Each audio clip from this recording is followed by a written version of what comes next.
Okay, great. I will call this Board of Elections meeting to order on November 27, 2024 at 10 a.m. Roll call, please. Chair Innamorato. Here. Member Hallam. Here. Member DeMarco. Here. Board is present. Because next will be public comment, if I can run with that. We have 4 people wishing to comment. Ms. Zavon, you're up.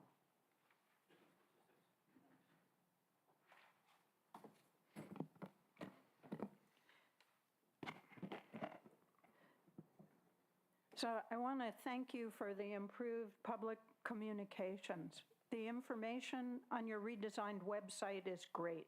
I'll illustrate this with a story and then suggest further topics to include. Here's the story. Before the elections, I was spending hours each day responding to voter questions. A mother contacted me because the elections division hadn't received her son's mail-in ballot. He was at college 3 hours away from Pittsburgh and time was short. His parents pleaded with him to come home to vote provisionally on election day.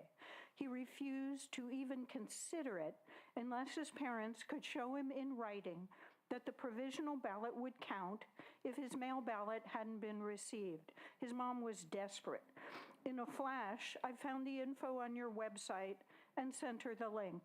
I was able to solve her problem in less than a minute because your website is well organized, informative, and easily accessible.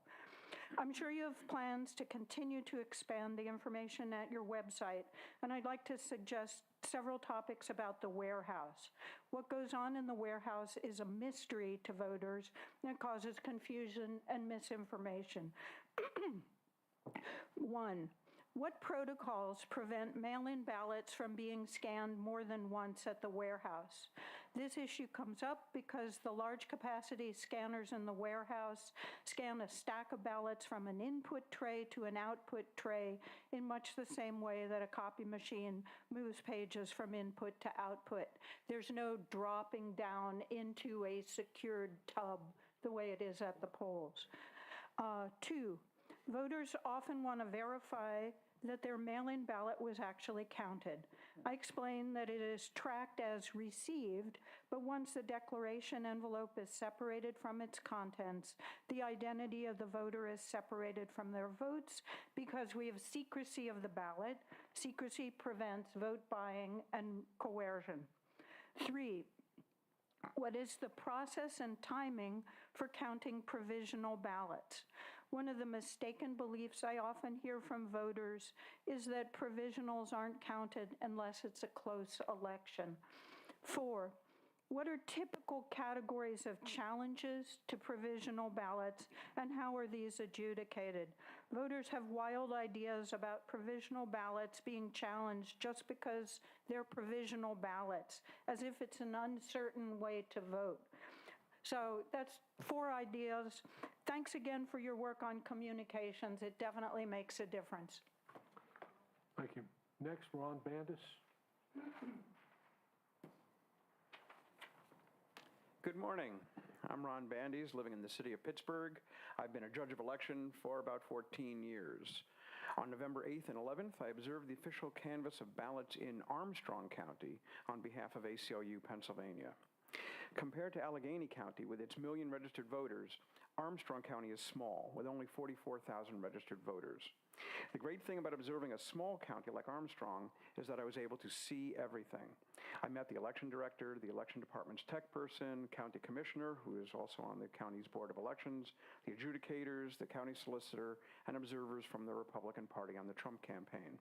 I was able to see every ballot that was examined, every provisional ballot envelope, and every computer screen. The same processes must be performed regardless of the size of the county, although the procedures will be different. Damaged ballots must be recreated. Provisional ballots must be adjudicated as to whether they will be rejected, fully counted, or partially counted. Ballots with write-in votes and/or overvotes must be adjudicated. Ballots for military personnel and overseas civilians must be recreated and tabulated. The election code must be interpreted, and objections must be heard and resolved. Provisional ballot envelopes must be signed by the voter both before and after marking a ballot. Both Armstrong County and Allegheny County faced the issue of voters that provided only one of those signatures.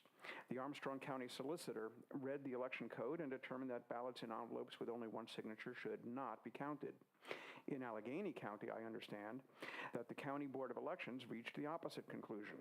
I believe that Allegheny County handled this better in two ways. First, the Allegheny County Board considered jurisprudence beyond the 1934 election code. Second, the Allegheny County had the decision made by the County Board of Elections, not the county solicitor. The jurisprudence revealed that although the voter is supposed to sign twice, it is often a poll worker's failure to guide the voter through the process of voting provisionally that causes the problem. Congratulations to Allegheny County's Board, Division of Elections, and solicitors for safeguarding Pennsylvania's right to vote. The Armstrong County Elections Director welcomed all observers, gave us all complete access, and answered all our questions. While Allegheny County's elections are an order of magnitude larger and more difficult, I do believe there is something for us to learn from Armstrong County's commitment to total transparency. Allegheny County doesn't let observers see ballots, even though the identities of the voters have been separated from the ballots. If you're worried that observers can see how a particular voter voted, that means that canvass workers can see that. Allegheny County uses large TV monitors for observers to see the proceedings, but you can't read any ballots or be able to read any computer screens that way. It's difficult even to tell what the canvass workers are doing sometimes. Again, this is challenging because Allegheny County's electorate is so large, but I'm sure that a total commitment to transparency would result in improvements. Mr. Van Bibber? Good morning. I'm actually going to speak to some of the things that Ron talked about there. So I was a representative at the warehouse on Election Day. We do have policies and procedures. A lot of those procedures were finally placed on the table. There's 3 for like opening and flattening and decoration envelopes. However, people were not following instructions. We asked one solicitor to actually go have those people corrected it. The solicitor ignored it and kept on talking to whoever he was talking to. We went to another solicitor, and she asked for who it was, and we let them know, and they went and corrected the issue. We also had another issue with the procedures being followed were ballot recreation instructions. At first, we almost weren't going to get that from the solicitor, but they did allow us to see that. What we realized once we looked at the instructions, they were not following the procedure properly in recreating the ballots. So we asked the council, we said, hey, they're not following procedure. The council went over, rolled our eyes, and was like, hey guys, you got to follow this. After that was done, one of the supervisors chose not to follow the instructions, continued to just not follow the instructions, and just kept on doing as she was doing it through the whole process, and just ignored part of those instructions. Also, we need a couple more procedures. One procedure would be a lot of questioning around how the machines are working, like the DS950s and 850s. People don't know what's going on over there. It'd be nice for the procedure for that to kind of outlines what they're doing there. And also, when the USB drives are downloaded from those machines and taken to the back, there should be a procedure for that as well for people to see. One other interesting thing, I believe somebody submitted something, was unofficial versus official ballots.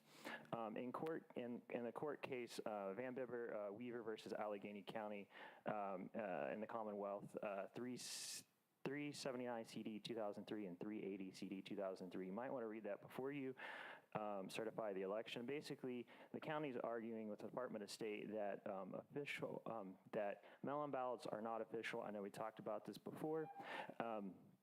But if you read in the case, it says, it is clear that the plain meaning of official mail-in ballots and official absentee ballots refer to official ballots prepared by the county for upcoming election and not the voted ballots cast by individual voters and returned to Allegheny County Election Office.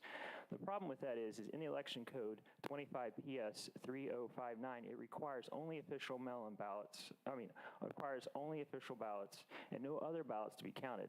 So if you're going to apply with the election code and count only ballots, you now consider to be official. The mail-in and absentee ballots should not be included in the certificated totals because they're not considered official based on the Department of State and the county. Also, there were 10 USB drives that were missing on election night. That did not get put on the update. And also, it'd be nice if we had the live stream that we requested, even though that the Homeland Security thinks it would be a security issue. There are other counties that do have that live stream feed. So you could, a lot of people could see what's going on, as she said that they don't know what's going on. Thanks. Next, Sam Hansgricko.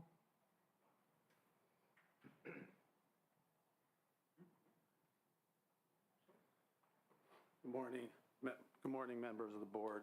My name is Sam Hansgricko. I am the chair of the Allegheny County Democratic Committee, and I'm here this morning really to thank the Board of Elections and also the Election Division for all the work in this election.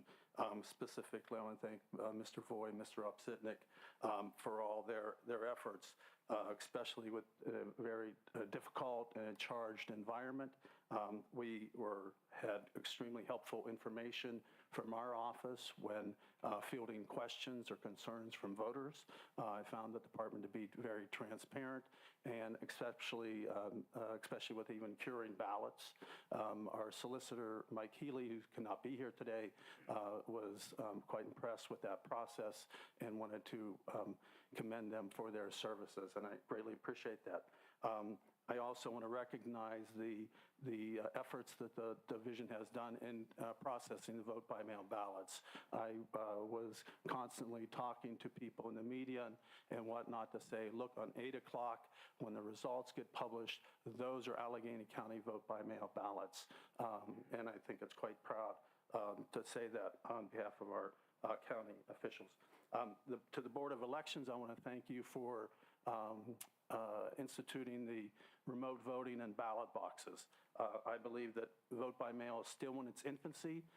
We're still learning much on how voters respond to it and how why they vote, why they don't vote by mail. I think it's a phenomenal tool. I believe for both parties, we'll learn going forward that we can have folks who would consider low propensity voters turn into, sort of more frequent voters if they know that they have the options of voting by mail. So I would encourage the board to continue with that consistency of having that. I think the voters need to know that's going to be an option for every election. So I would encourage with that. Finally, the last thing I would like to note, it's a little more politically charged and maybe controversial, is I want to just notice the numbers and how remarkably similar they are to 2020. And I've been looking at these, and I'm assuming the final numbers are going to be maybe even closer. And the fact that there is nobody here objecting to this result. I think it's been extremely painful and dangerous for our democracy for these past 4 years to question the integrity of the vote. I think it's highly irrespectful and insulting for the voter, or for the members of the Board of Elections and the workers in the election division, that they've had to go through that for the past 4 years. And I think it's also, it's a threat to democracy when we will question numbers, when one side loses, but not when you win. So with that, I thank you. And again, I thank the board, and I thank the election department and all employees for your hard work. Thank you very much. The only thing in terms of public input, there were 2 emailed comments, one by Ms. Zabon and one by William Tom. We'll post those on the website soon. Next item, if I can proceed with, we request approval of the minutes of the October 22nd, 2024 meeting. So moved. Second. Okay. Voice vote? Aye. Aye. Okay, so 3-0, thank you. Next item would be the 2024 election, general election certification, and I'll let Mr. Voy discuss that and go from there. Well, at Sam's request, Jessica put together some statistics that had our final voter registration, our ballots cast. So I'm not gonna pain the board by rereading them, but I will say that this election day went very smoothly. I believe we had 3 polling locations that opened slightly late. Either they could not get into the building, or we had a judge that showed up late. One of those was in the 31st Ward. But besides that, I think everything went fairly smooth. Just do anything you would like to add? No, it went remarkably well. It was kind of lackluster at the end of the day, but that's a good thing. As David said, we had 3 that opened late. We had another record number of poll workers that showed up. The warehouse started at 7 a.m. sharp, so it went exactly as we had planned. Do you folks have any questions for us? I don't have any questions, I just make a comment. I'd like to make a comment and congratulate you folks on, an incredibly well-run election. To your point, an incredibly charged atmosphere here. You have a turnout model. I think we hit like 75% or just right under or above it. I think we ended up at 76, just over 76%. Okay, 76.10%. And, to your point, David, this I guess the 9 years that I've been on in the presidential years, you've had the least amount of problems here in 2024. I'm used to hearing calls from during the day. Someone's running out of this, they're running out of that, all these different things. None of that occurred. So all the hard work and preparation that your team put into preparing for this election served you very well.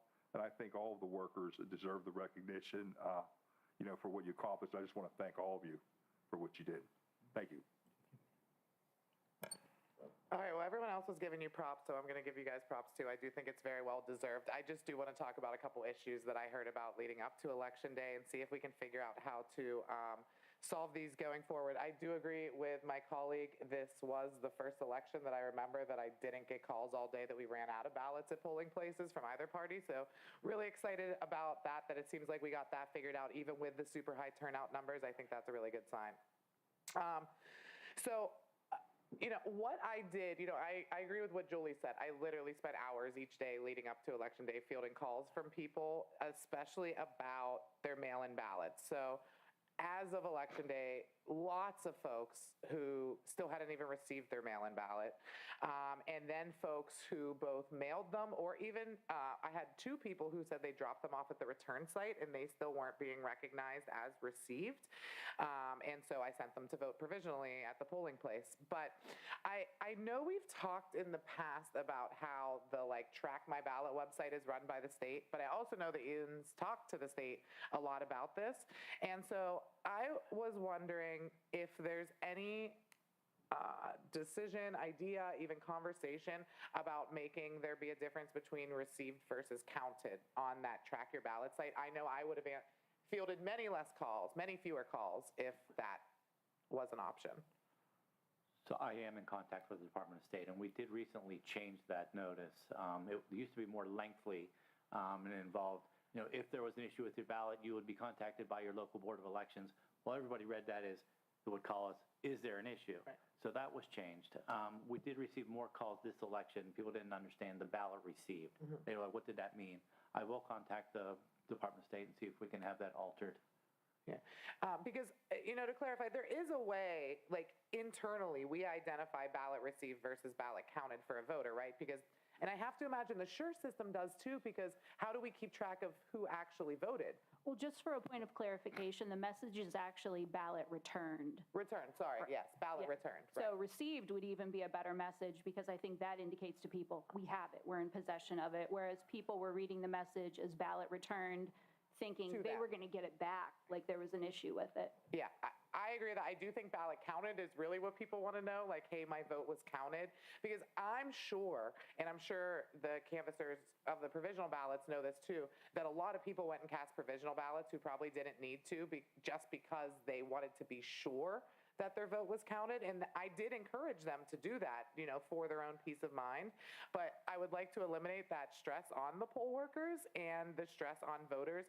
I know a girl who drove 6 hours. I had a dude who flew home from Philly and then flew back all in one day just to make sure because his said ballot received and he wasn't confident about it. I would like people to not have to do that. So I guess my question, to reiterate, is, we internally, do we know ballot counted versus ballot returned for each voter? So all the ballots that were returned and accepted were counted. But I don't mean accepted. I mean, if your ballot was scanned as ballot returned, does that mean it was counted every single time? No, it does not. 99.9% of the time it's counted. Okay. what's this? Received, right, which means that it was just scanned as received, your outer envelope. Which means that they have it. Correct. That means Correct. that elections is in possession. That my vote's going to be counted. But you don't know that you dated it? Well, I guess we would reject that. So, yeah, Secrecy on, if it's not dated or signed, it's marked into the system as pending. And that issues an email to the voter saying that there's an issue with your ballot and that it won't be counted. Correct. It would say pending missing signature, missing or invalid date. To David's point, though, when we receive it, that means that it's qualified to be pre-canvassed on Election Day. Now, come Election Day, when we remove the secrecy envelope from the outer envelope, someone may have written their name on the secrecy envelope, which happens, and we don't count those. When we remove the ballot from the secrecy envelope, someone could have written their name all over the ballot, not as a write-in, but actually sign their name. We have people put return address labels on. We can't count those either. right, but you would not know that, and they would have still got a ballot received They would have email. gotten a received, Right. but you're asking if we can give them 100% assurance that it was counted. No, we can't. So there could be folks who have marked in the voter database that they voted, but their vote was never actually counted on Election Day. Technically, yes. Right, okay. So is there any way that, you guys are the experts on this, that we could make it so that people know my vote was valid, my vote was counted? No way. to No, do that. once we separate that declaration envelope from the secrecy envelope, we have no way of matching them back. Right, which is, Bear in mind, this is a very small number. yeah, sure, I understand that, but a much larger number thinks that they are in that very small number, and they freak out and take extraordinary measures to try to remedy it. So I'm just trying to figure out if there's a better way to handle that. Okay, yeah, I do think that working with the state to figure out something to say, it's not everybody submits an email address. I know that. They think it's going to lead to them getting 1 million campaign emails. You know, they don't all know how the process works. And so I just know that I would field much fewer calls, and I'm guessing Julie would too, because I heard her say she did 3 hours of phone calls. But my other question is, you know, something that I thought was interesting was, I think it was Ron who said when he was in Armstrong County that each observer could actually see each ballot. And so I know that we have talked before about the screens, but I've seen the screens. They're like not that visible. And I know you have to do your best. It's a great setup. But is there anything that would prevent folks from, like, even in like waves, like could it be like a keep the line moving, walk down the line, and like folks could just actually see up close what's happening instead of being segregated kind of away from where the counting's happening? I don't know how we could make every ballot available to a viewer. I mean, it's just the magnitude over Armstrong County. We do set those ballot marking devices up within 6 feet of the guardrail, where you could look over somebody's shoulder and observe them recreating ballots. But we have 6 or 10 workstations going on at a time. I guess they could rotate and change where they stand. Yeah, please. I don't want to debate. We're just discussing. Turn your mic on. Armstrong County is so small. You know, when you look at all the races that we have here, having each party, having each candidate be able to put observers down there, that's one of the reasons why we couldn't put people in the tabulation room and why we put cameras there. Because there's so many folks, you just can't put them in there. So in Armstrong County, where there might be one state rep, you know, I don't know if you have one state senator or whatever, they have the ability to do that. And then I would also point to the state law, the election code. There's nothing in the election code that says that a poll watcher can actually see the actual ballot that when folks are casting their vote. So, you know, I think that what we do here, I think is we've done as much as we can to give everybody, you know, access. We took and turned the scanners around so people can see how the folks are feeding the documents into it.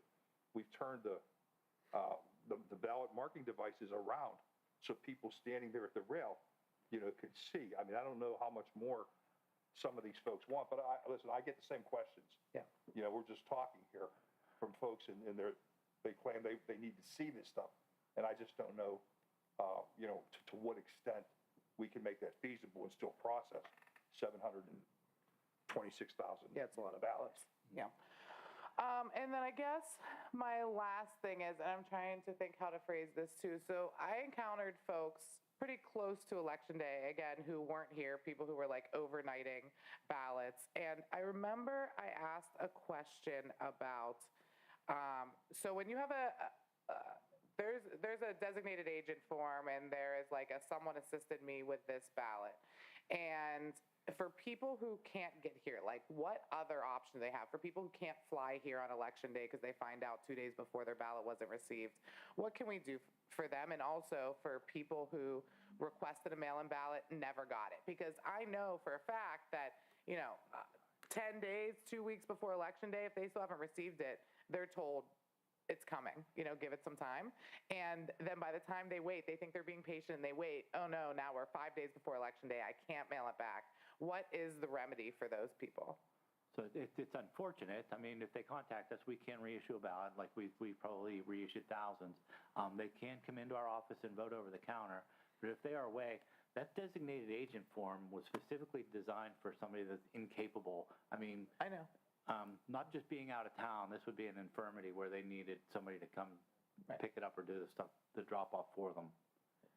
But maybe they're sick out of town, And so let's just assume that. If they would sign the affirmation, I mean, we wouldn't argue it. Right. And so, at what point, what is the deadline by which people, maybe we can change our internal deadline that we're telling people, don't worry, it's on its way still? Like, is there an earlier deadline that we can make it so that people are like, okay, time to have it reissued, as opposed to being told for weeks, don't worry, it's coming, and then it never comes? I would propose at least more than a week. I mean, for us to get it in 2 days mail, for you to vote it in 2 days back, I would suggest at least 10 days. Okay. And is that something that like our people on the phones are telling people like 10 days out, okay, you haven't got it yet, never mind, we'll send one? We really didn't give them a time deadline. I mean, if they could call and say, hey, I need my ballot reissued, I never got it, we wouldn't argue with them. We would reissue a ballot. Okay. I'm sure there are some people that got 2 or 3 in the mail. I do know for a fact, though, that people who did call in were told it's coming. Okay. Just wait. And so maybe that's something we can work on with just our call. I can follow up with phone call people. And then the last thing is, the one thing, aside from the things that I mentioned, that I really did hear complaints about is that the call center is very obviously not elections people and election staff who know the same things that somebody who called into elections or talked to one of you guys or one of your staff would know. Can I just ask what information the people who are phoning, working the phones at the call center, what information do they have to be able to field calls and answer questions? So they do use the state's website to look up voters to see if they're registered, and that'll tell you where they're registered, where their polling location is, and whether they applied for a mail-in or absentee ballot, and whether or not that ballot has been mailed. And we do continuously work on scripts to feed these people to give them the correct answers. It may not work 100% of the time, but I think these people did a pretty good job for us. Oh, I think they did a pretty good job for, again, like we're talking about the overwhelming majority of the calls that they fielded. I think they did an amazing job, but I don't think that we should leave anything on the table. And so is there maybe a back door that they have or could have that, hey, this isn't a question I'm able to answer, instead of just saying, sorry, no? Yeah, I mean, we give them all the low-hanging fruit. And anything they can't answer, they're instructed to send them into the office to get to somebody in elections. Okay, and it does get answered whenever they send that through? It should be. Okay. I just, a lot of the questions that I fielded were people who hate to bother us, right? Yeah. But called, were on hold for forever, kept calling back. Sometimes they didn't get an answer at all. And so with the call center and elections division together, can you explain to me maybe why that would ever happen? It's just the amount of calls that we're receiving. Okay. I don't want anybody to be on hold for 10 or 15 minutes either. Me neither. That's something we can continue to work on. Okay. Is it maybe more people at the call center? I mean, what would you think is a solution that maybe we could talk about in a later meeting about how to fix that? I think they adjust their representatives based on the number of calls that come in. Yeah, you took the words right out of my mouth. Okay. All right. But yeah, I think you guys are the bomb. I think you did a great job. And I'm very proud to be on the Board of Elections in a county that has an elections division like you. So thank you. I guess the next item on next item on the agenda would be actual certification of the results. Executive has any comments? Oh, yeah. Oh, Do you want to see if the county executive has any comments? Chair, do you have any comments? My error.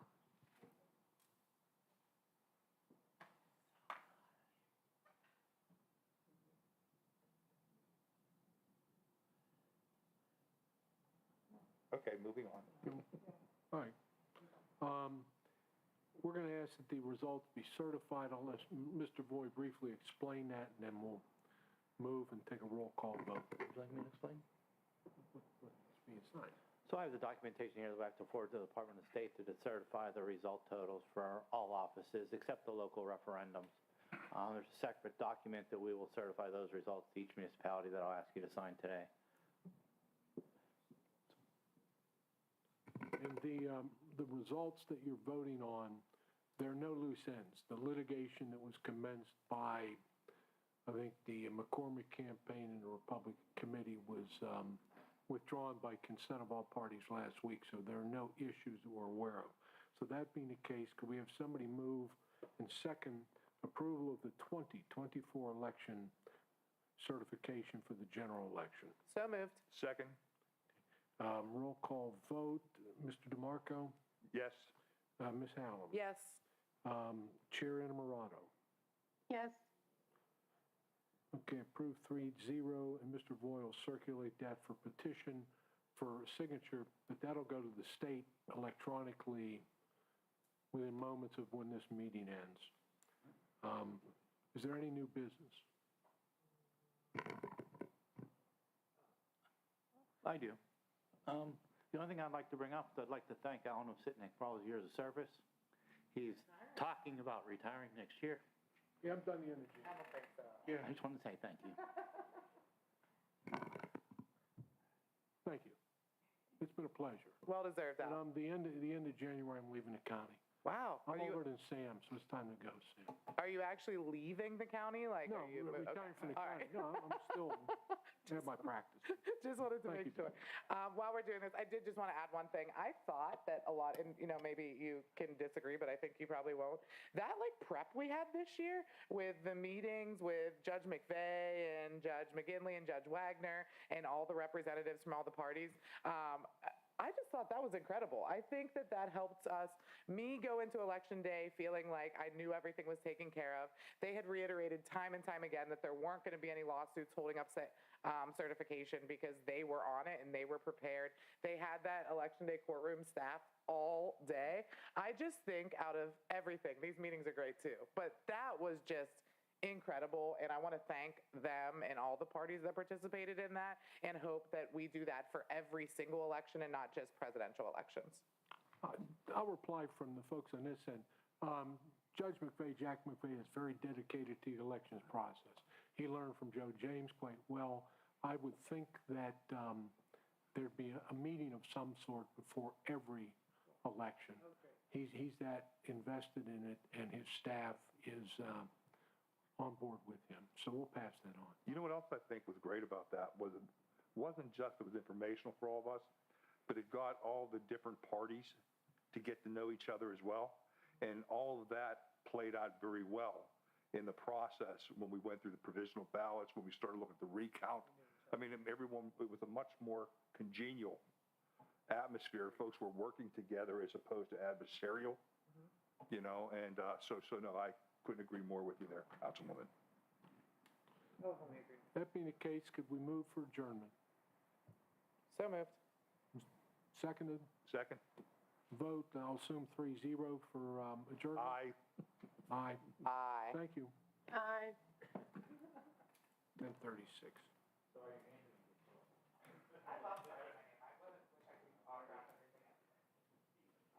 Okay.